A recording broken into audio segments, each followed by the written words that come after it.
A reverse market crash. This is the worst possible economic outcome that we could potentially have. Now, a reverse market crash, what does that mean? Why is it the worst possible outcome? You see, markets can crash two ways. While everyone's expecting for a deflationary, a bust, there's also an inflationary crash. One of them resets the markets, making it easier for people to eventually jump back in. The other just leaves the majority further behind. But don't worry, I got you. So let's look at both. All right, so we're going to talk about this, the two types of crashes that can happen, what they look like, how you can understand them. We're going to use historical examples of both, so you can understand from history exactly what they look like, what to expect. We're going to look at the numbers, the charts, the data, etc. We're going to give you, like I said, examples of both types of crashes, and then I'm going to give you practical tips of what you can do to prepare yourself, and not just prepare yourself, not defensively, but prepare to take advantage of what's coming. Now, I'm going to compare this against common information that you might find in ChatGPT or by watching your favorite person on the internet, like, Dave Ramsey or something like that. But I'm going to give you a completely different way to think about this so you can not just be prepared, as in going and living in a bunker on a hill, but actually getting ahead like Warren Buffett talks about or Rothschild talks about by buying when there's blood in the streets. All right, so we're going to cover all of this. It's a big show. I got a lot to cover. You do not want to miss this. If you have to tune away, make sure to check me out on the podcast. Just search Mark Moss Show on any of your favorite podcast players. And while you're at it, would you leave me a review? If you could leave me a review, I would greatly appreciate it. Mean the world, help other people find it. Also, you can watch me and listen to me on YouTube. Just search Market Disruptors over there. All right, so let's talk about, first of all, sort of to set this stage. There's a saying that says, generals always fight the last war. And so what that means is that, hey, last time this is what happened, so let's make sure that that doesn't happen again, which of course is good. We should certainly do that. When I was a kid growing up, my dad told me many times over and over that once is an accident, twice is stupid. So that means that we don't want to make the same mistake twice. Now, we don't, making the same mistake twice is stupid. And actually, the sign of intelligence isn't how much information or knowledge you have. The sign of intelligence is how fast you can learn. I don't think my dad realized that when he told me that quote over and over, but he's right. If you make the same mistake over and over, it's stupid because intelligent people learn. So we want to learn from every situation. There's the quote that says, I never lose. I either win or I learn. Well, we want to learn from everything. We want to win or learn from our wins. We want to obviously learn from our losses. As a matter of fact, whenever I have losses, I make sure that I learn because I don't want that loss to be for nothing. So certainly whatever happened last time, we want to be prepared for that so it doesn't happen again. But generals fighting the last war doesn't mean that the same attack vector will be there. And so let me give you some practical examples. There's a story of World War II, and one of the engineers in the military wanted to make the planes better so they weren't shot down. And what they did is they looked at all the planes that went into war and went through dogfights and dropped bombs and whatever, and they looked at them and they looked where all the bullet holes were on the plane. And so he said, okay, here's what we need to do. See where all these bullet holes are on the plane. We need to reinforce these areas right here. That way, when they go to war next time, we're prepared, right? These areas that seem to get hit a lot in dogfights or whatever are now reinforced.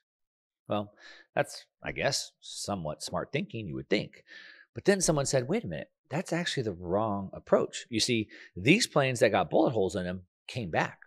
These planes did not go down. What we need to do is we need to find the planes that went down because of the bullet holes. That's the areas we need to protect. And so it's sort of an illustration, but a better illustration back to money is like 2008. So in 2008, it was a housing crash, right? It was the housing market, the mortgage market that brought the banks down and then brought the economy down. And so now today, everybody's expecting a housing crash. They're expecting the same thing to happen. They're expecting a banking crash.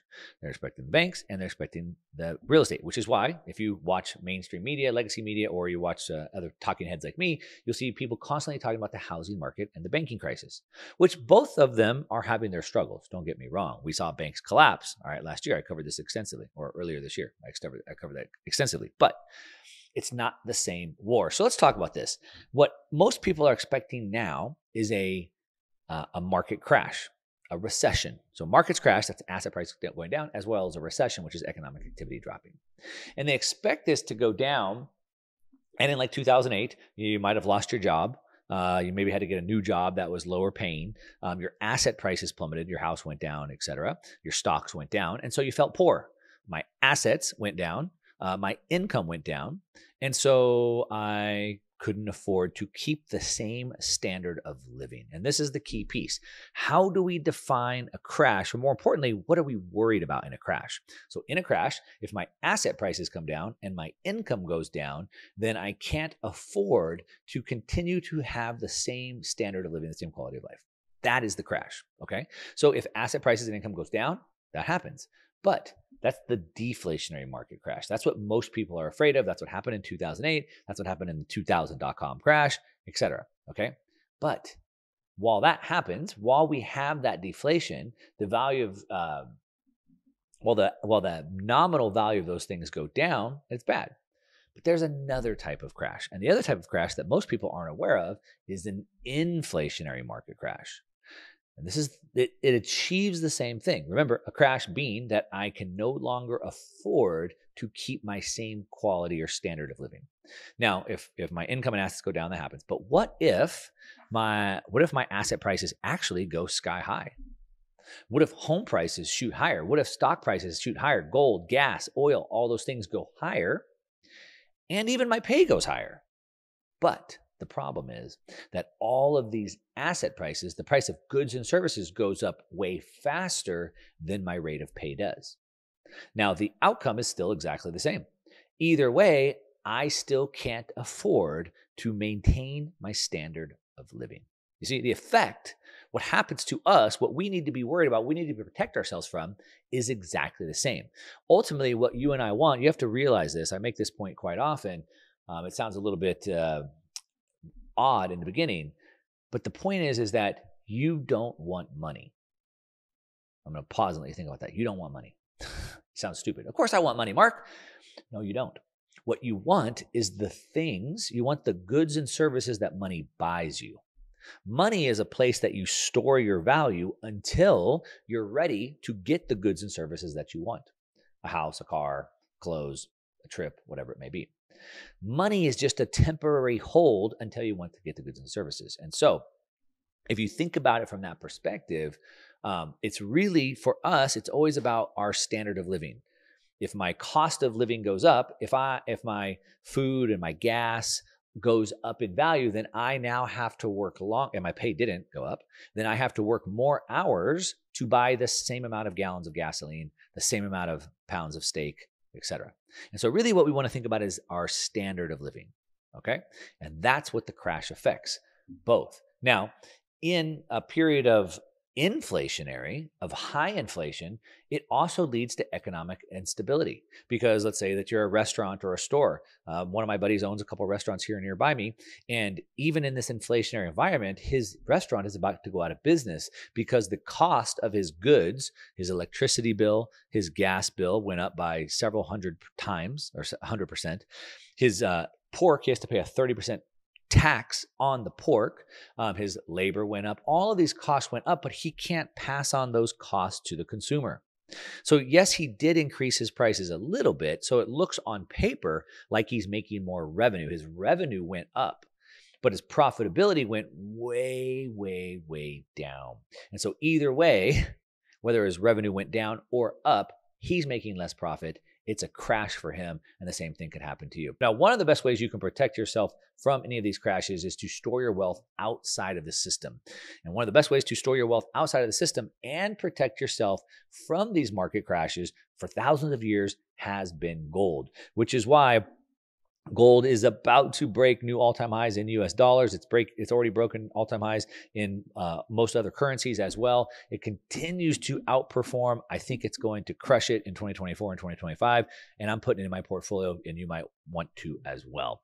I work with a company called Universal Coin and Bullion, which has great prices. They'll ship it directly to you, but most importantly, they're trustworthy. I've been working with Dr. Mike Fulgens and his company, Universal Coin and Bullion, and they have a very special offer for my listeners. You can get those. They'll send you the best deal on Silver Eagle coins, $27 each with a limit of 3, and they'll even ship it to you for free if you mention my name. Give them a call, Universal Coin and Bullion, at 1-800-UCB-GOLD. Again, that's 1-800-UCB-GOLD, or go online to universalcoin.com/Mark Moss. But let's first start talking about an inflationary crash. All right, now let's go back to the 1920s, about 100 years ago. After World War I, Germany was forced to pay war reparations. So they had to go pay for all the damage that happened. And by doing that, it caused them to go into a massive period of hyperinflation. As a matter of fact, it's one of the most commonly cited textbook examples of hyperinflation. So this is the Weimar Republic in Weimar, Germany in 1920s.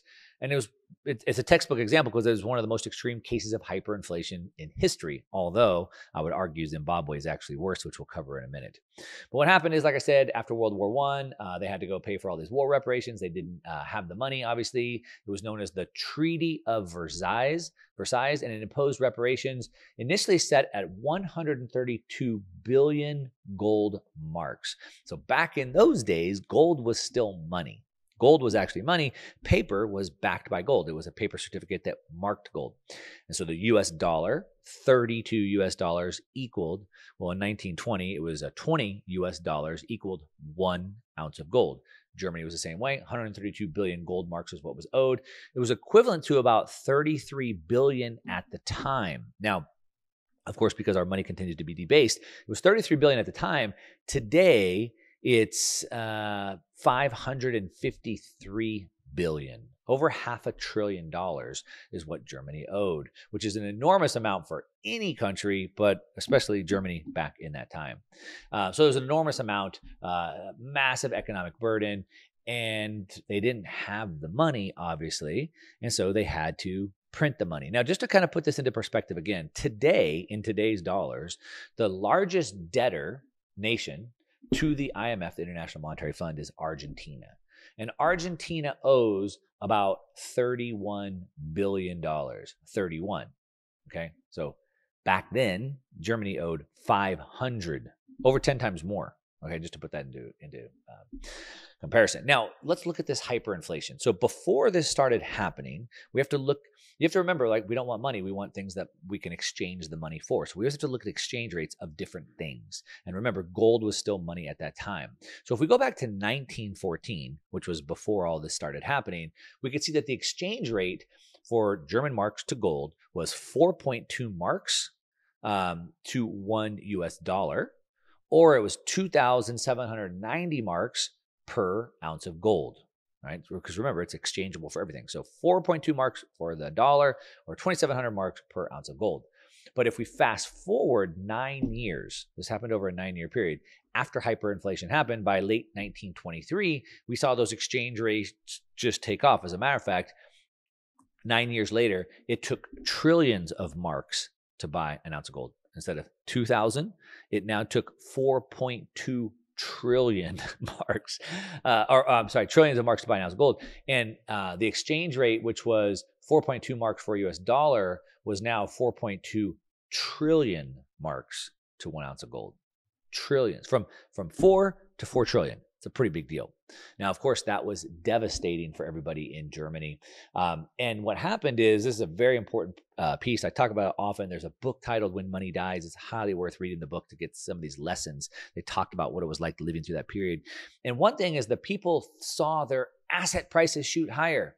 They saw their homes higher, gold higher, all these things. And they said, oh, we better sell our house. We better sell our gold. We better sell our assets before they crash back down. So they all did. And they ended up holding a bunch of worthless paper that they ended up burning in their fireplaces because it was worth less than wood. But the point that I want to talk about here is that home prices shot higher, and food prices are higher, and all these assets shot higher. But the problem is that the workers' pays didn't shoot higher. And so even though asset prices went up, which seemed to be a good thing, they couldn't afford them. That led to massive political instability. It led to extremist groups, and eventually is what led to the Nazi party coming in and Hitler taking over and capitalizing on this to take it over. So in this environment, we saw the asset prices shoot higher. But because the pay didn't keep up, even though prices went up, not down, people lost their quality of life. We can look at Zimbabwe. Zimbabwe is even a better example. In the 2000s, not that long ago, in the last decade or 2 decades, we saw massive hyperinflation. We saw currency collapse, economic breakdown. Let me give you an example. In 1983, the exchange rate was 1 Zimbabwe dollar for 1 US dollar, 1 to 1, 1983. By 1997, it was 10 to 1. So it took from 83 to 97, what is that, 14 years to go from 1 to 10. But then from 97 to 2000, so now that's 3 years, it went from 10 to 1 to 100 to 1. By 2002, 2 years later, it went from 100 to 1 to 1,000 to 1. By 2005, 3 years later, it went from 1,000 to 1 to 10,000 to 1. And by 2006, 1 year later, it went from 10,000 to 1 to 500,000 to 1. At that point, they're like, okay, throw this away. That ain't working. Let's try again. By August 2006, they came out with a new dollar, a new Zimbabwe dollar, the second Zimbabwe dollar, an exchange rate of 650 to 1 US dollars. By 2008, 2 years later, it went from 650 to 700 trillion. Okay, throw that away. Scrap that. Let's try a third time. August 2008, it was at 1,780. And by November of 2008, just a few months later, it went to 13 quadrillion. I'm not making this up. From 1,780 Zimbabwe dollars for 1 US dollar, it went to 13 quadrillion. Now, what happened? Well, everybody became a billionaire. Everybody in Zimbabwe was a billionaire. Amazing, right? Wouldn't you love to be a billionaire? But the problem is, it was $350 billion for one egg. So while everybody became billionaires, you needed $350 billion to get an egg. And so the point is that markets don't have to crash. We could see home prices double, triple, quadruple. We could see gold and oil and all those things double, triple, quadruple. We could see your retirement accounts go up by double. You could even see your pay go up. But if the cost of your goods and services goes up even more, you still end up in a crash environment where you can't afford the same quality of living. Does that make sense? Okay. We've seen this over and over and over again. Argentina right now is seeing the same thing. We covered the inflationary crash. Right? Now, for some reason, we have examples of this happening all throughout society. As a matter of fact, what happened in 2020? What happened in 2020? Well, the markets did crash temporarily. We saw the stock market take a dip for a couple of months. But a couple of months. Then what happened? Home prices shot to the moon. Steak, gas, milk shot to the moon. But your pay didn't keep up. And so today, just a couple years later, you have to work way harder today to try to even come close to the same standard of living that you had in 2019. It was an inflationary crash. So while everybody keeps waiting for this 2008 style, 1929 style deflationary crash, all this evidence, Zimbabwe, Argentina, 2020, show us that it's been an inflationary crash that's been the problem. But let's go back into this deflationary crash for a minute, and let's look at some historical examples of this so you can understand how they worked, what they look like, so you can know them if you see them. So the greatest example of this is, of course, the Great Depression. That's why it's called the Great. 1929, we saw asset prices crash. Stock market crashed. Bank failures happened. And we went into a deflationary spiral. Now, again, this was a massive deal. We still hear stories of this. But this was, again, a deflationary crash where stock prices dropped by, 60, 70%, right? The banks went down. When the banks went down, we didn't have credit. When you didn't have credit, then business couldn't operate. Then the economy crashed. People didn't have jobs. But the end result was those people living during that period couldn't maintain their standard of living, right? Now, most of the declines happened pretty quickly. We saw them drop really, really fast. It was known as Black Thursday. It was October 24th, 1929. The Dow Jones fell 11% at the bell. We saw Black Monday, October 28th. There's several of these. Black Tuesday, and it just kept happening over and over and over. We saw bank failures. 9,000 banks in total failed, taking with them $7 billion in depositors' assets. All right, now it's a big number. Today, it's a much bigger number. And then, of course, like I said, as that happened, the economy contracted. People didn't have enough money. Now, at the height of the Depression in 1933, 24.9% of the nation's total workforce, about 12, almost 13 million people were unemployed. So we saw a very high unemployment rate. And so again, we hear stories of food lines and people being homeless and all those things. So all of those people that had previously been able to afford their home and afford their food and have a standard of living now lost it, just like in Zimbabwe when they couldn't afford an egg, even though they were a billionaire. You see, it's the exact same outcome. You have to understand that. And we'll get to why. Now we can look at Japan, what's known as Japan's lost decade, 1990. We saw another massive deflationary event where we saw home prices and asset prices. Now, just to let you know why I talk about these differently, in economics, these macroeconomic people, not me, I try to explain this so you can understand it, but if you listen to some of these other people, they tell you things that are technically, factually, they're correct. I believe they're intellectually dishonest. And so what do I mean by that? They're going to tell you that, well, look, in 2008, the Fed did quantitative easing and they pumped all this money in and their balance sheet went up, but it didn't cause any inflation. And I'll say, but how can you say that when home prices shot up and all these other prices shot up? Stock market went up. How can you say that? They say, well, those are assets. You see, so what a legacy mainstream economist, they get technical, and they do not consider asset prices, stocks, your home, gold, oil. They don't consider asset prices going up as inflation. That's considered appreciation. Your home appreciates. Okay.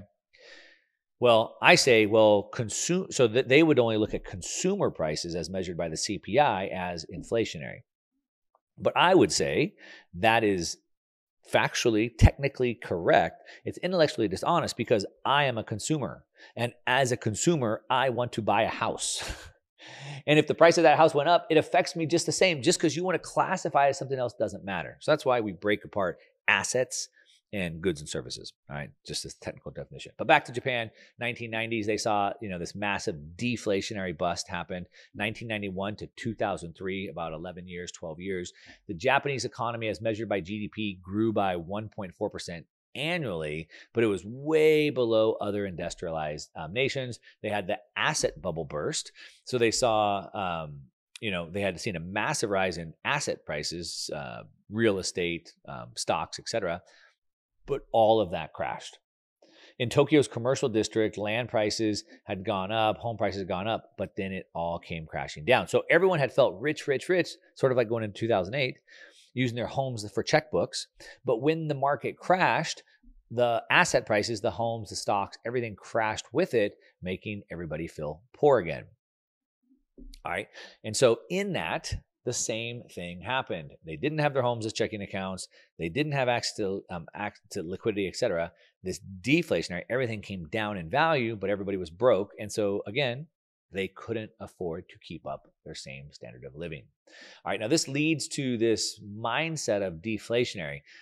Maybe some of you might have a grandparent that might still remember the Great Depression or stories of that. And they get this, PTSD, if you will. I mean, I talk about PTSD from 2008. Most of you know my story. I had built up multiple businesses, had multiple exits, had a huge portfolio of assets, an 8-figure portfolio, and I got wiped out in 2008. And so I suffer from PTSD. That's why I jumped into this macroeconomic rabbit hole, and I constantly talk about it. It's because that really affected my life. And so I'm fighting the last war. I want to make sure that never happens to me again, although I see the war coming different, which is what I'm trying to explain to you now. Don't worry, we'll get to how to prepare, how to see that differently in a minute. But everyone has this PTSD, and Japan had it the same way. There's a lot of valuable lessons from that, But you can't be expecting the same thing, and I'll tell you why. Let's just jump fast forward real quick, and let's just talk about 2008, since I just talked about it for a minute. And so again, that was a banking crisis. It was a housing collapse. Now, I was in Southern California. Southern California became one of the worst real estate markets in the country. As a matter of fact, this building that I'm using as my studio, if you're watching on YouTube under the Market Disruptors channel, you can see me in this studio. I built this building. I owned this building at one point. I had it for sale for $12 million. I built it from the ground up. I had it for sale as a brand new building, a spec build. It's a mixed use commercial residential. I had it for sale for $12 million. I turned down an offer for $11 million. In hindsight, I should have taken it. I thought I would get the 12. And just 6 or 8 months later, it went back to the bank, and the bank sold it for $4 million. Okay, from $12 million to $4 million. Now, I've had people try to argue with me on social media. Oh, Mark, real estate in California didn't drop by 60%. Okay, maybe not where you're at, all right? I have the battle wounds and the scars to prove it. This building right here, I had for sale for 12. I had an offer for 11. It sold for 4. Do the math, okay? I had multiple other houses in this area, Southern California, on the beach. That I had one house that I had built, another spec house, built it, refinanced it. The bank approved the loan. I think it was about $2.2 million at the time.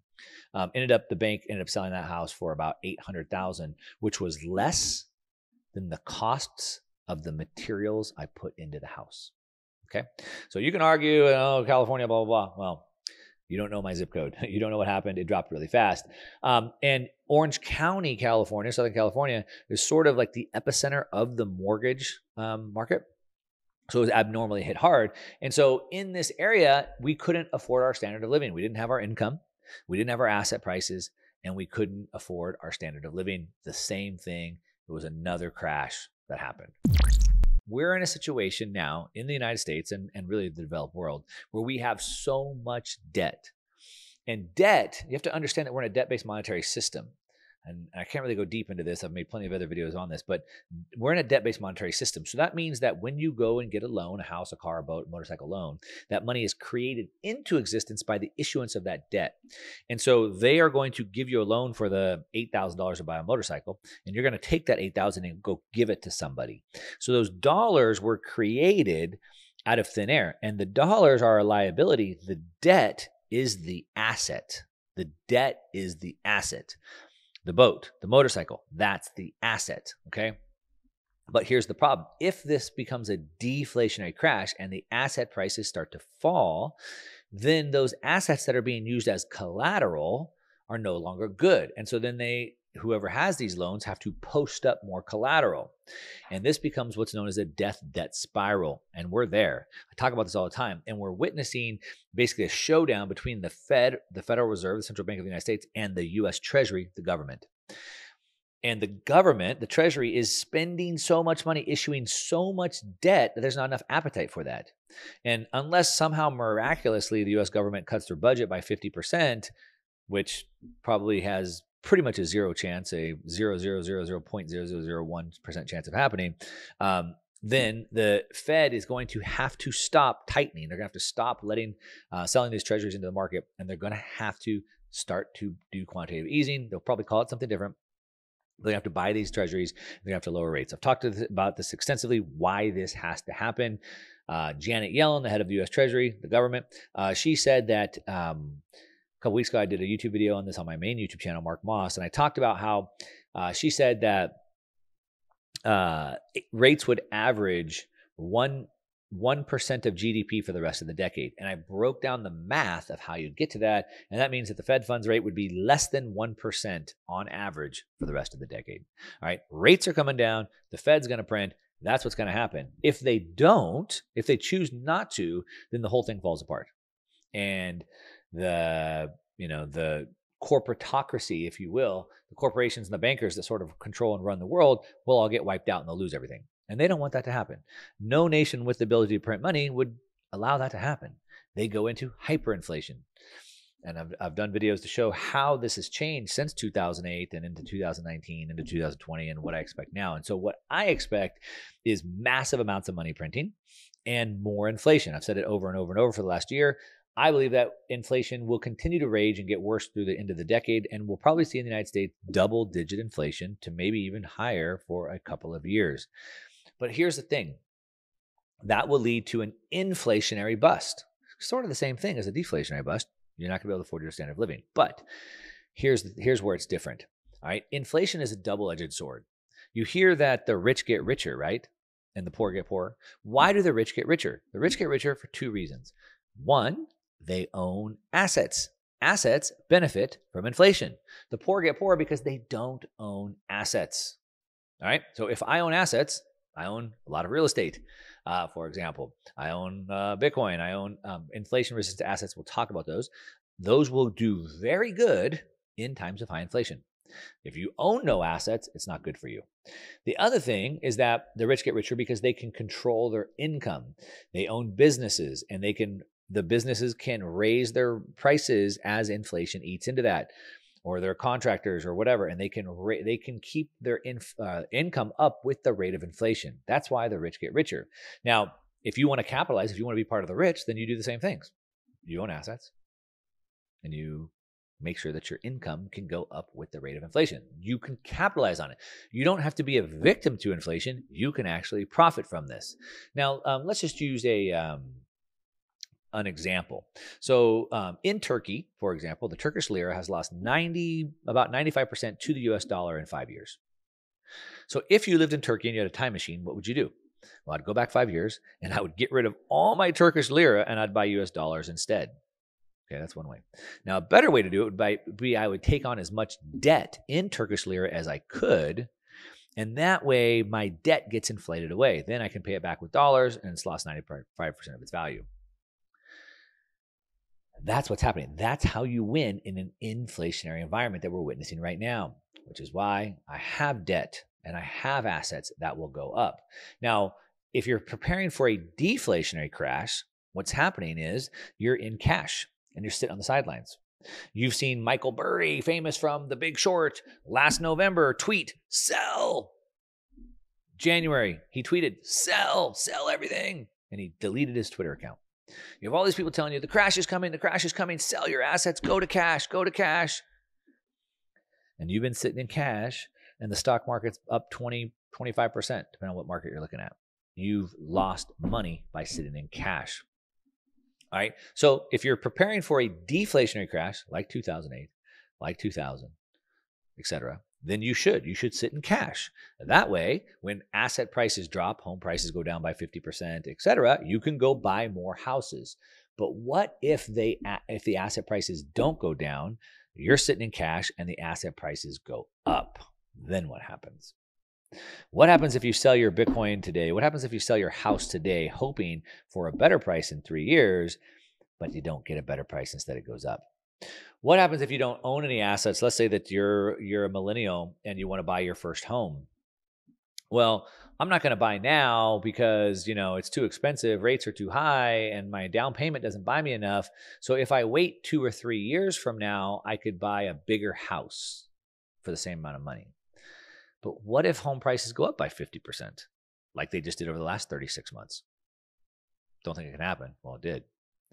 Then what happens? Well, now you're buying an even smaller house. You see, a lot of the reason I broke the whole real estate market down like a week or two ago. Go check that out on the podcast, Mark Ma Show, if you want to get that math.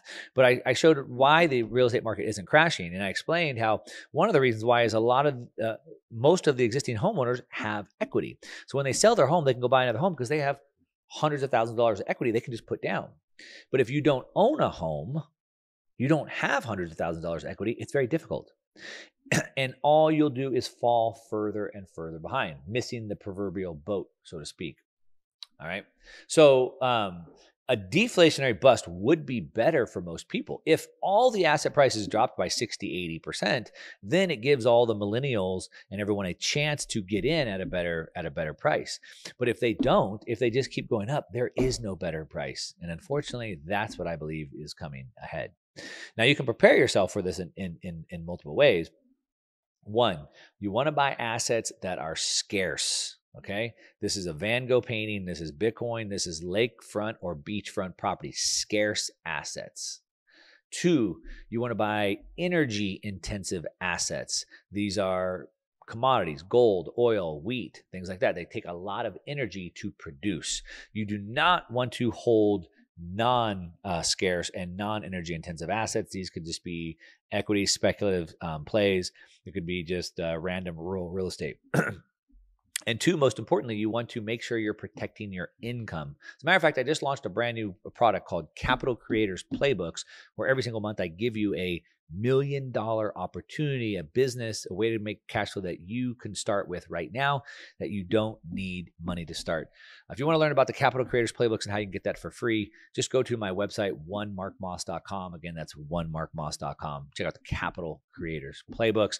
But you need to increase your income, be able to increase your income, and buy the right assets, and you're going to get through this okay. All right. I believe it's an inflationary crash that's coming, but you can be prepared either way. Now, you're just tuning in, you're listening to the Mark Moss Show. We talked about the reverse crash. Hopefully you enjoyed that. Let me know. Leave me a comment. Hit me up on social media at OneMarkMoss.